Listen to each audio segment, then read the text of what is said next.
So hello and welcome back NISM research analyst series के mock test 2 में already mock test 1 में डाल चुका हूँ, जहाँ पे 25 क्वेश्चंस को हमने इन डिटेल सॉल्व किया है और उसके जो लॉजिकल आंसर्स, लॉजिकल एक्सप्लेनेशन है वो उसी वीडियो के डिस्क्रिप्शन में वो वाली पीडीएफ भी दिया हो। तो आज की वीडियो में भी प्रोसीजर सेम होगा, यानी कि जो पीडीएफ से मैं आपको पढ़ाऊंगा वहां पे सिर्फ क्वेश्चंस होंगे। हम क्वेश्चंस को डिस्कस करके इन डिटेल उसके आंसर्स भी देखेंगे, उसके लॉजिकल एक्सप्लेनेशन भी देखेंगे।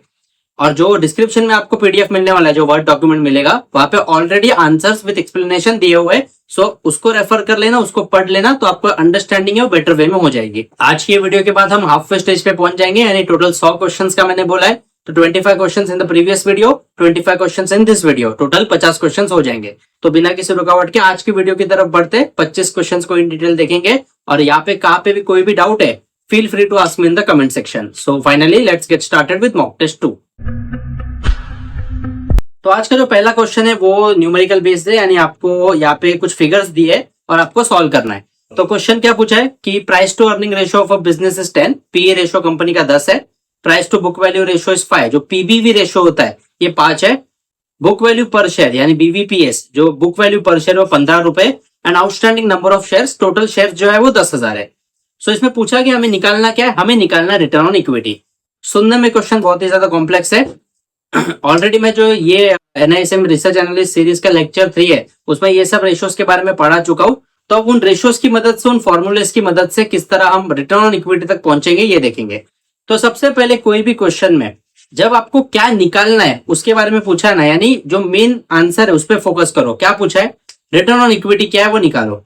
तो सबसे पहले रिटर्न ऑन इक्विटी का फॉर्मूला क्या है? रिटर्न ऑन इक्विटी का फॉर्मूला है net income upon share holders equity, यानी एक कंपनी की टोटल नेट इनकम कितनी है उसको जब आप कंपनी की शेयर होल्डर की इक्विटी जो है उससे डिवाइड करोगे तो जो फिगर निकल के आएगा that is return on equity, यानी इक्विटी शेयर होल्डर्स इतना रिटर्न अपनी इन्वेस्टमेंट पे एक्सपेक्ट कर सकते हैं।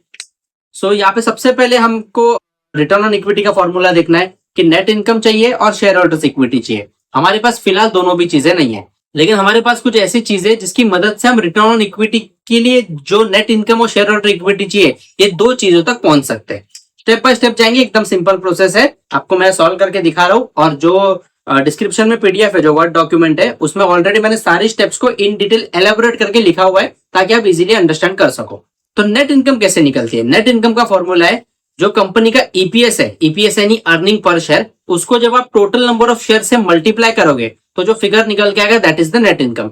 तो अब अगेन यहाँ पे हमारे पास टोटल नंबर ऑफ शेयर्स है वो 10,000, ये फिगर तो है, लेकिन हमारे पास ईपीएस का है तो ईपीएस निकालना पड़ेगा। लेकिन ईपीएस कैसे निकालेंगे? तो उसके लिए भी चीजें दी हुई है, पी रेशो दिया है। तो पी रेशो का फॉर्मूला क्या है? एमपीएस अपॉन ईपीएस, यानी मार्केट प्राइस पर शेयर, जो कंपनी के स्टॉक का भाव चल रहा है उसको अगर आप कंपनी के अर्निंग्स पर शेयर से डिवाइड कर दोगे तो आपको पी रेशो निकल के आता है।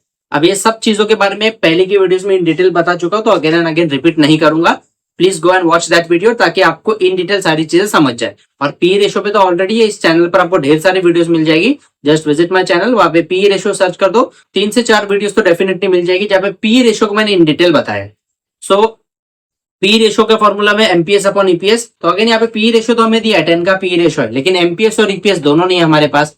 तो अब हमको ईपीएस निकालना है, लेकिन ईपीएस निकालने के पहले एमपीएस निकालना पड़ेगा क्योंकि मार्केट प्राइस पर शेयर भी तो चाहिए। तो मार्केट प्राइस पर शेयर हमें यहाँ पे सिंपली निकल जाएगा क्योंकि दो चीजें हमें दी हुई है, प्राइस टू बुक वैल्यू दी है वो 5, बुक वैल्यू पर शेयर भी दी है 15। तो प्राइस टू बुक वैल्यू का फॉर्मूला क्या है? Price to book value equals to price ऊपर market price of share is MPS, MPS ऊपर आ जाएगा divide by book value per share. तो यहाँ पे हमारा प्राइस टू बुक वैल्यू 5 का है इक्वल्स टू एमपीएस तो निकाल रहे हम, और 15 नीचे डिनोमिनेटर में आ जाएगा जो है बुक वैल्यू पर शेयर। तो यहाँ से हमें एमपीएस मिल जाएगा जो आता है 75 का।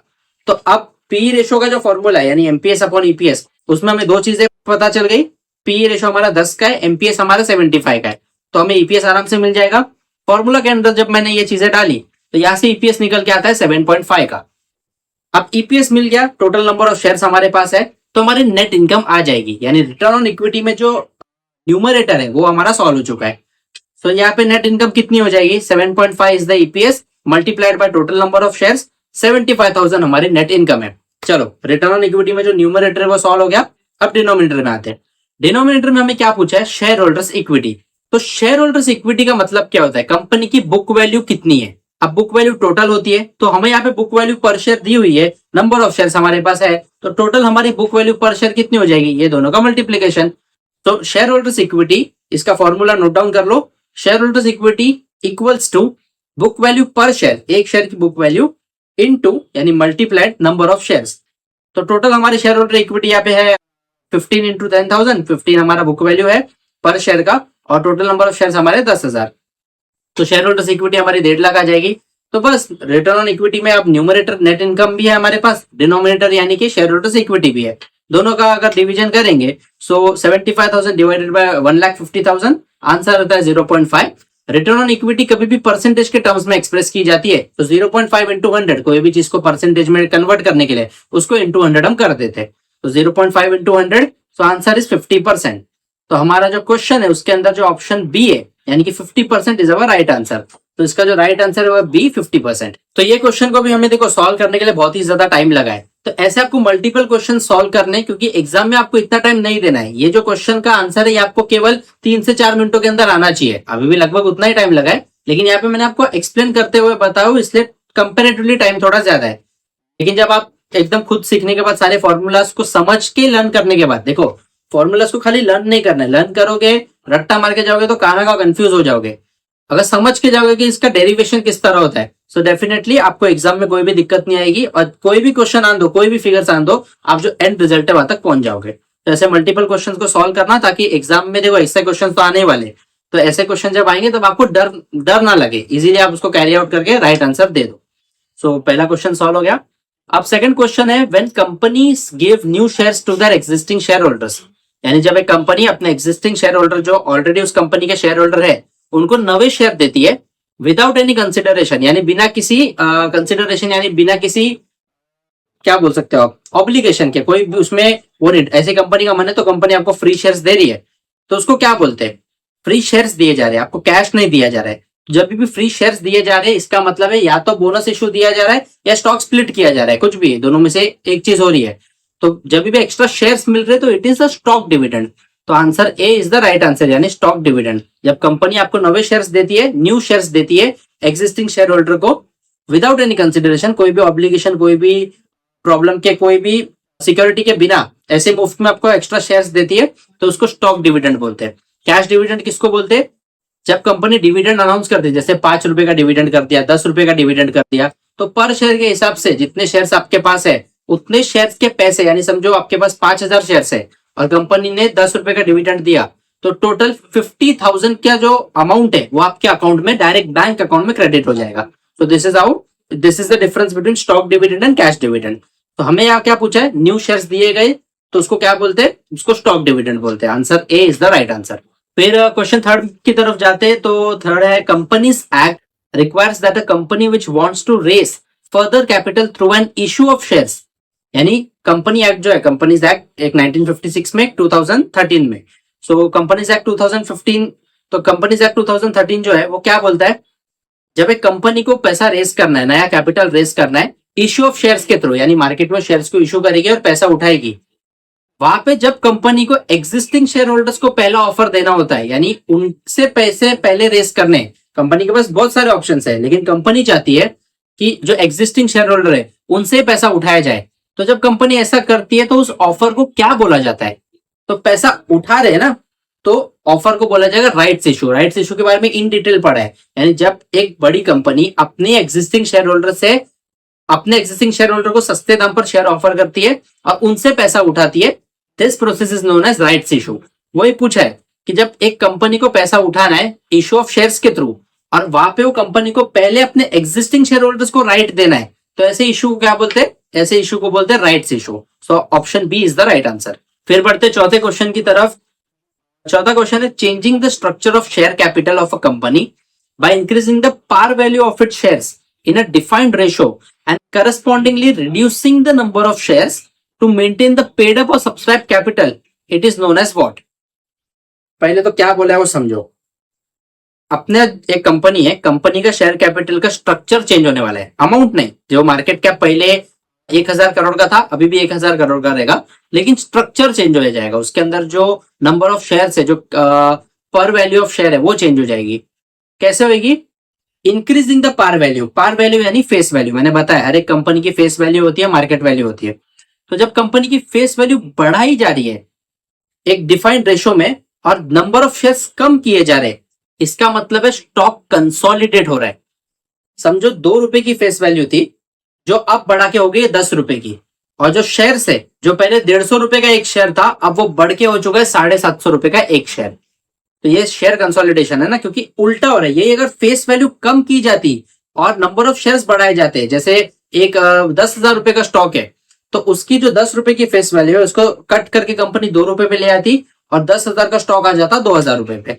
ये होता है शेयर स्टॉक स्प्लिट। तो इसका ही उल्टा हो जाता है रिवर्स स्टॉक स्प्लिट, जिसका एक और नाम है शेयर कंसोलिडेशन। यानी कि सस्ते शेयर को अट्रैक्टिव बनाने के लिए महंगा किया गया है by increasing the par value of the company and subsequently reducing the shares of the company.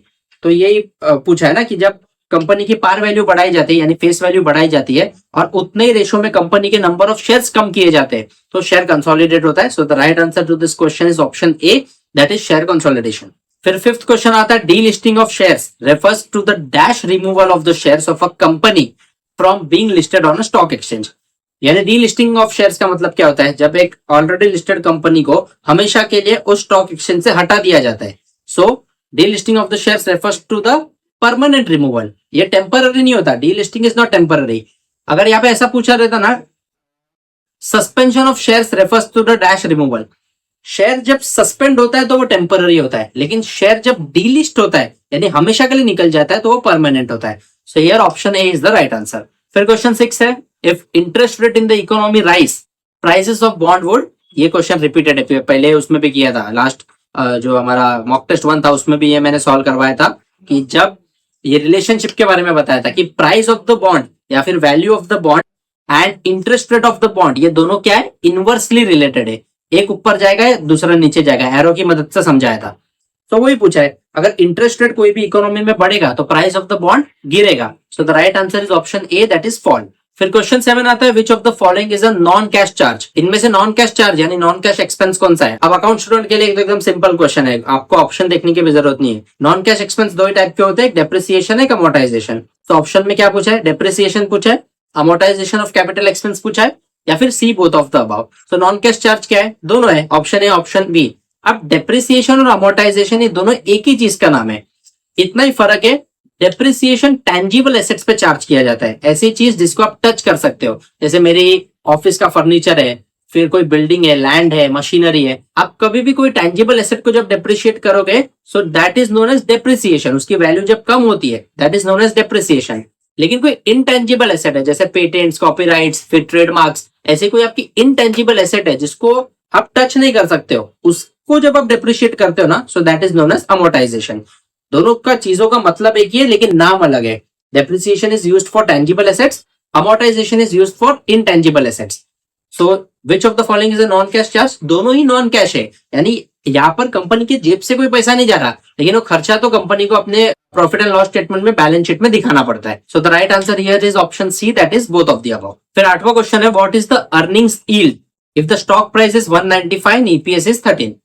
Earnings yield का मतलब है कि एट प्रेजेंट आपको उस इन्वेस्टमेंट पे कितना टक्का मिल रहा है। तो एकदम सिंपल है, अर्निंग्स यील्ड का फॉर्मूला क्या है, यील्ड मतलब परसेंटेज में निकालना होता है, यील्ड का मतलब है परसेंटेज टर्म्स में कितना है। तो ईपीएस अगर 13 रुपए का है और 195 स्टॉक प्राइस है, यानी अगर एक 195 के स्टॉक पे मुझे 13 रुपए का अर्निंग्स हो रहा है, तो एकदम सिंपल फॉर्मूला से अर्निंग्स यील्ड निकल जाएगी, ईपीएस डिवाइडेड बाय प्राइस। 13 रुपए का ईपीएस है, 195 रुपीज मेरा स्टॉक प्राइस है, दोनों को डिवाइड करूंगा, इंटू 100 कर दूंगा, सो आंसर आता है 6.67। So the right answer is option C, 6.67। समझा मैंने क्या किया, यील्ड यानी परसेंटेज टर्म्स में निकालना है। 13 रुपए मुझे मिल रहे, 195 रुपीज का मेरा चीज है जिसपे मुझे 13 रुपए मुझे कमा के मिलने वाले, तो इसमें अर्निंग्स यील्ड कैसे निकालूंगा, परसेंटेज टर्म्स में मेरी कितनी गेन हुई, 13 डिवाइडेड बाय 195 इंटू 100। इंटू 100 क्यों किया है, क्योंकि यील्ड कभी भी परसेंटेज होता है और परसेंटेज को कैसे निकाला जाता है, नंबर को 100 से मल्टीप्लाई करके। So option C, that is 6.67% is the right answer in this case. फिर 9th क्वेश्चन आता है, how is the price to earnings ratio calculated. Question first में हमने पी रेशियो का फॉर्मूला देख लिया। पी रेशियो का फॉर्मूला क्या है, एमपीएस अपॉन ईपीएस। एमपीएस यानी मार्केट प्राइस पर शेयर, ईपीएस यानी earnings per share. P ratio का मतलब क्या होता है, एक कंपनी में 1 रुपया कमाने के लिए आपको कितने पैसे लगाने होंगे, that is known as P ratio. Okay, P ratio से हमें पता चलता है। तो यहाँ पे EPS upon current price of stock पूछा है, या फिर current price of stock upon EPS पूछा है। So option B is the right answer. Market price कभी भी न्यूमरेटर में होगा और ईपीएस यानी अर्निंग्स पर शेयर उस स्टॉक से कितना मिलने वाला है वो हमेशा डिनोमिनेटर में होगा। ये दोनों का जब कैलकुलेशन होता है that is MPS upon EPS, MPS ऊपर, मार्केट प्राइस ऊपर, स्टॉक का भाव ऊपर, डिनोमिनेटर में ईपीएस यानी कि उस स्टॉक से आपको पर शेयर की अर्निंग कितनी होने वाली है। दोनों का जब डिवीजन होगा तो the answer is P ratio. तो पी रेशो का राइट फॉर्मूला है option B that is current price of the stock which is also known as MPS, market price of stock divided by earnings per share that is EPS. Question 10, calling feature in bonds is most prevalent when interest rates are expected to dash either fall or rise। Right answer क्या होना चाहिए? सबसे पहले पूछा गया वो समझो। Callable bonds पिछले सेशन में भी पढ़ा था हमने। कॉलेबल बॉन्ड्स क्या होता है? ऐसा बॉन्ड जिसको इशूअर कभी भी कॉल कर सकता है। ओके, उसका टर्म खत्म होने के पहले जब बॉन्ड को कॉल किया जाता है, वापस ले लिया जाता है, that is known as callable bond. तो ये किया क्यों जाता है ऑलरेडी बता चुका हूं। कॉलेबल बॉन्ड का फीचर क्या है? बॉन्ड सबसे पहले फीचर क्या होता है बॉन्ड का? आप एक कंपनी का बॉन्ड खरीदोगे या गवर्नमेंट का बॉन्ड खरीदोगे, समझो ₹1,00,000 का बॉन्ड खरीदा, 10% आपको उस पर इंटरेस्ट मिलने वाला है। तो आप वो ₹1,00,000 गवर्नमेंट को दे दोगे या कंपनी को दे दोगे जहां से बॉन्ड खरीदा है। समझो गवर्नमेंट से खरीदा है, गवर्नमेंट से ₹1,00,000 का बॉन्ड खरीदोगे, आपको बॉन्ड मिलेगा, गवर्नमेंट को ₹1,00,000 मिलेंगे। अब हर साल गवर्नमेंट उस ₹1,00,000 पे 10% देगी और समझो उसका मैच्योरिटी है 5 साल, 5 साल का बॉन्ड है, 5 साल बाद आपको वापस वो ₹1,00,000 कर दिए जाएंगे। कॉलेबल बॉन्ड में क्या होता है? समझो मार्केट अभी आपको 10% का इंटरेस्ट मिल रहा है। अब मार्केट में इंटरेस्ट रेट कम ज्यादा होते रहते हैं, जैसे अभी रिसेंटली रेपो रेट्स कट हुए यानी इंटरेस्ट रेट कम हो गए हैं। तो ऐसे केस में कॉलेबल बॉन्ड्स एग्जीक्यूट करती है गवर्नमेंट। क्यों करती है? क्योंकि अब पैसा सस्ते दाम पे मिल रहा है, तो इंटरेस्ट रेट कम हो गए, तो अब नवे बॉन्ड पे जब आपको इंटरेस्ट मिलने वाला है वो कम हो जाएगा। लेकिन गवर्नमेंट ने आपसे पिछली बार जो पिछले टाइम में पैसा लिया है उस पर तो आपको फिक्स 10% देना है, जबकि नया बॉन्ड तो 8% पे दे सकती है गवर्नमेंट। तो गवर्नमेंट महंगा पैसा क्यों खरीदेगी? आप समझ रहे हो मैं क्या बोल रहा हूँ? यानी आपको अभी गवर्नमेंट 10% का इंटरेस्ट क्यों ही देगी?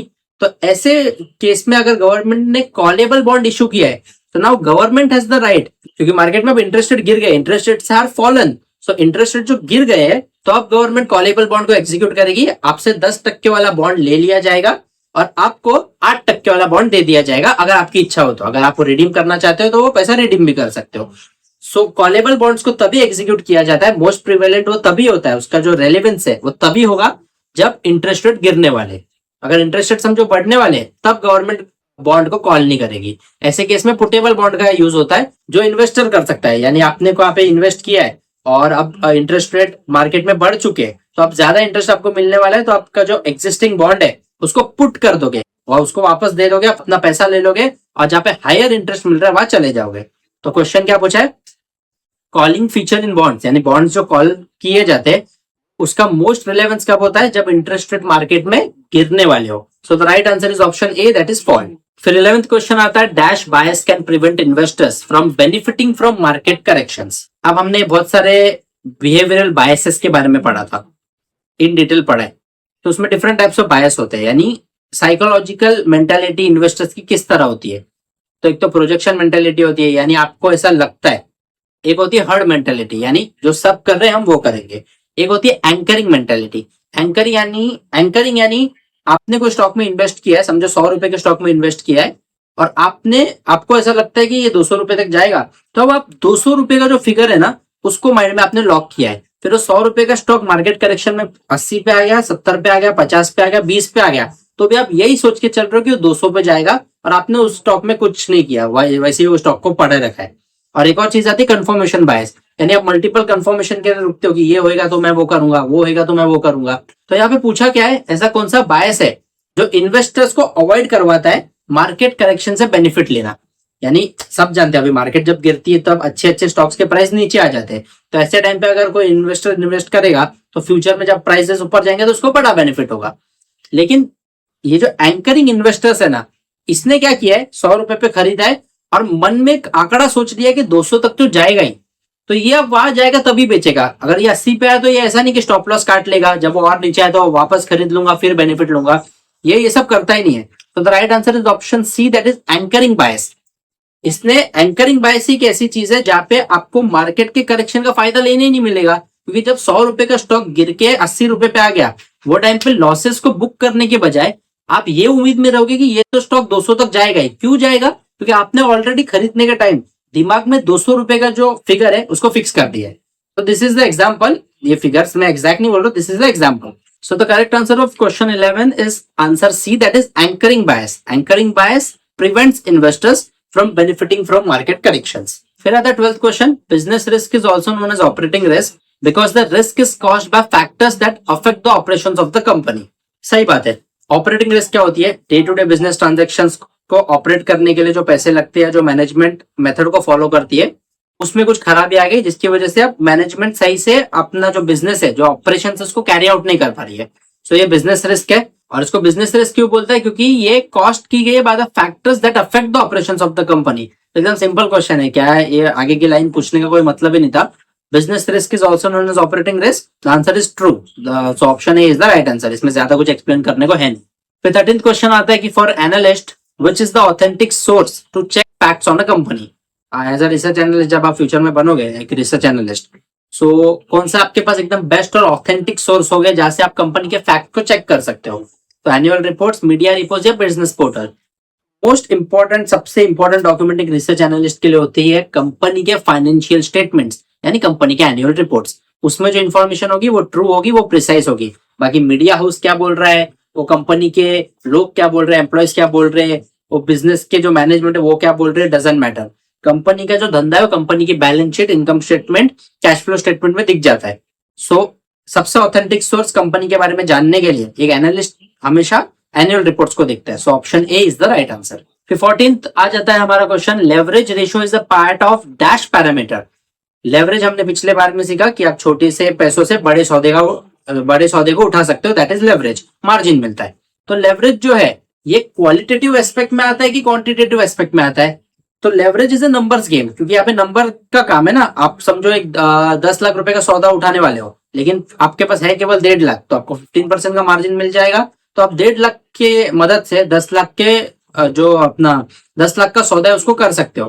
तो यहाँ पे नंबर्स के साथ खेल रहे हो. So leverage is a quantitative parameter, वो क्वालिटेटिव नहीं है. आप यहाँ पे ऐसी चीज, भले लेवरेज दिखता नहीं है बट लेवरेज एग्जिस्ट ना, क्योंकि ट्रेडिंग में लेवरेज ही यूज होता है. Futures trading is based on leverage. आप बड़े सौदे को छोटे मार्जिन से उठाकर इजीली प्रॉफिट्स बना सकते हो.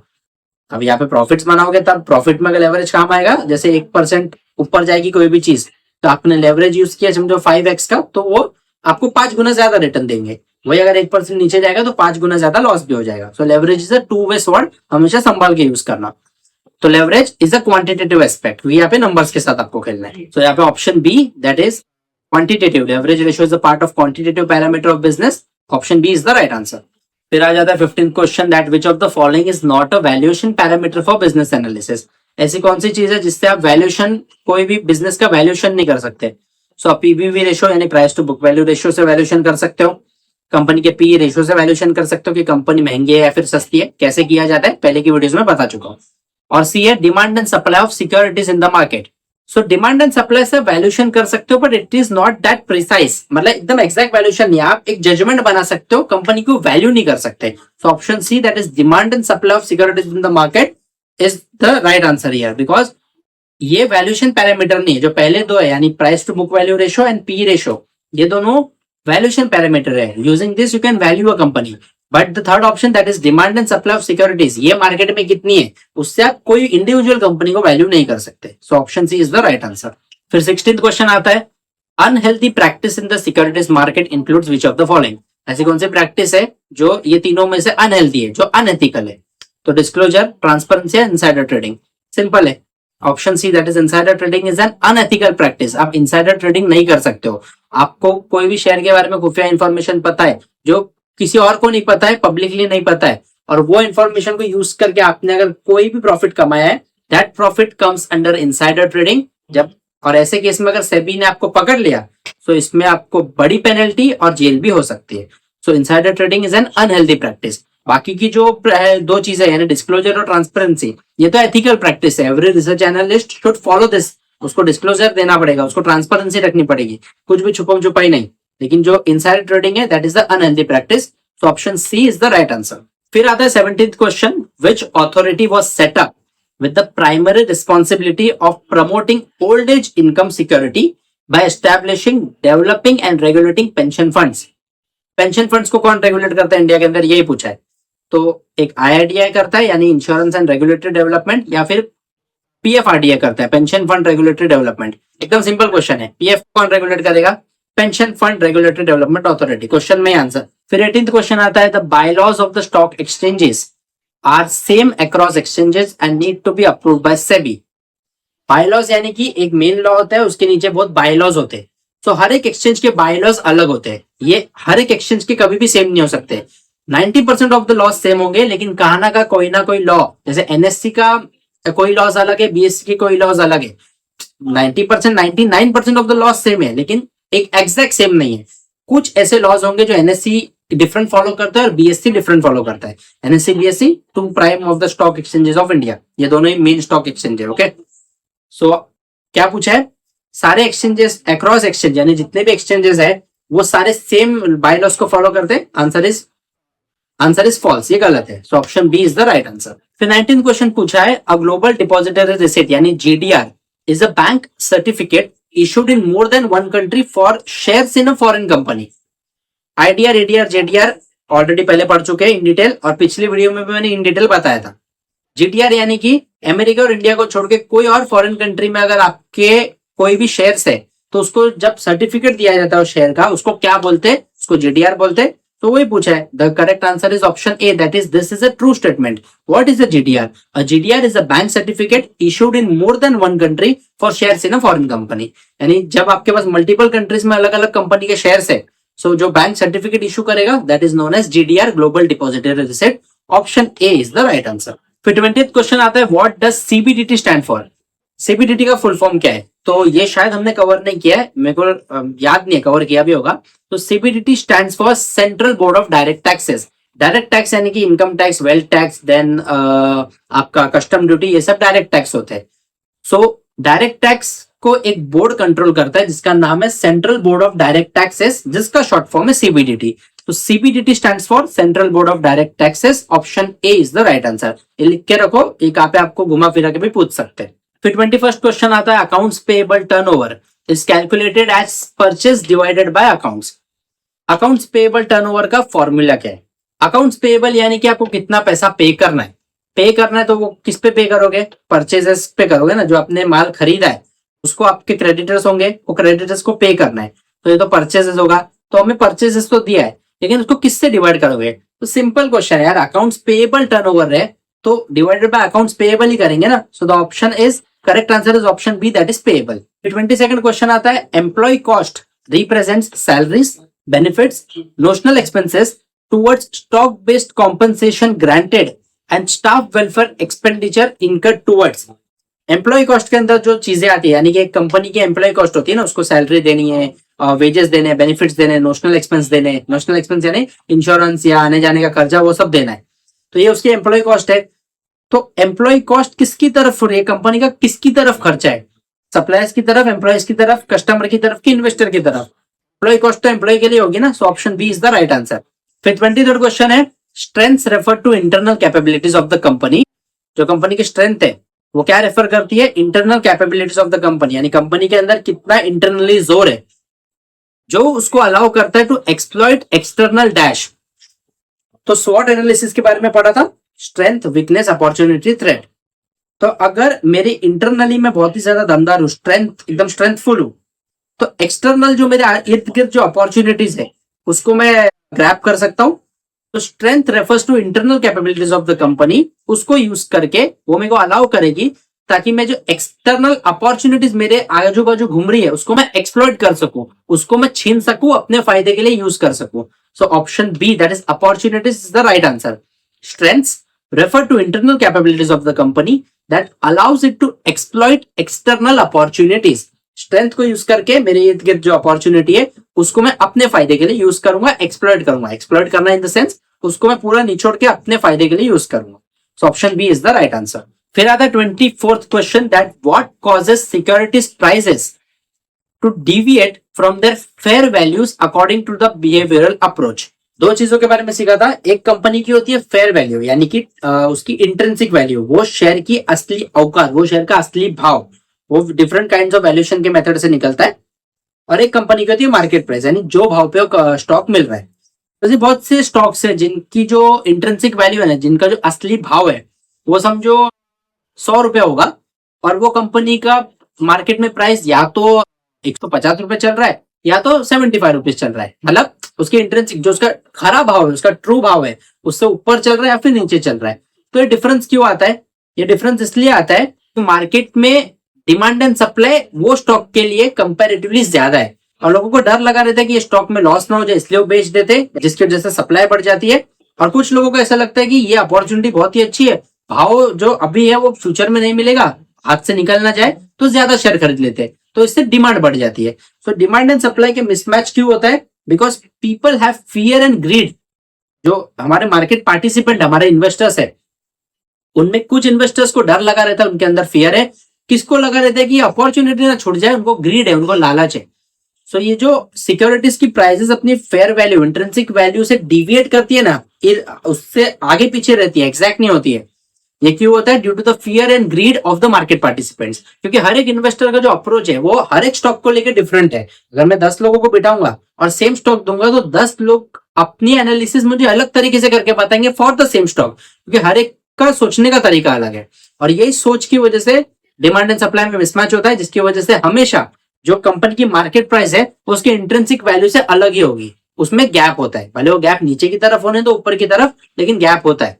बहुत कम शेयर से जो अपनी सेम इंट्रिंसिक वैल्यू के आसपास चलते हैं, वरना most of the 99% of the shares in the market always deviated from their true value, from their intrinsic value, from their खराब भाव। So in this case option B, that is fear and greed of the market participants, is the right answer. और अब बढ़ते हैं इस mock test 2 के last question की तरफ, जो हमारा 25th क्वेश्चन है और ओवरऑल हमारा 50th क्वेश्चन है। 25 पहले कर चुके हैं, 25 अभी कर रहे हैं।